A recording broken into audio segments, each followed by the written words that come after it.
dowladnimadu waxa la yiraahdaa waa waxa ugu weyn oo bini'aadamku ikhtiraacay gobolkan markii dowladda ka dhaqaaqdo waa isbedelaya dhaqaalu yeelanaya shaqaal laga helaya waxba la qabsan karaya arinta dowladnimada marka qiimahaas ay leedahay meelaan dowladda ka jirin oo system ka jirin oo kala dambeyn ka jirin oo amni ka jirin nolol ka suuragal ma waxaan rabaa in dadka maankooda laga tirtiro in arrinka qabaa'ilka laga guuro oo loo guuro nidaam iyo system shaqaynaya oo effective loo la doonayaa doodaha faraha badan oo qaarkood aad u kululaayeen oo caalamku dhan laga dhageystay waxa falanqayntoodii ka soo baxay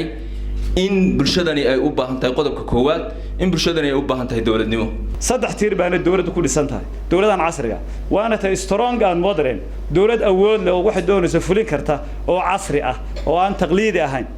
number 2 waa in leedahay accountability isla xisaabtan oo kii wax qaban waayay meesha laga tuuraa waa in leedahay rule of law sharciga oo shaqeynaya kii booliska markooda yaalo tiiraan ninkani waa dambiile maxkamadda la geynay la sii dayn maayo way laakiin oran haday maxaan sameeyo odayaashiba ii yimi dowladnimo ma hagaagayso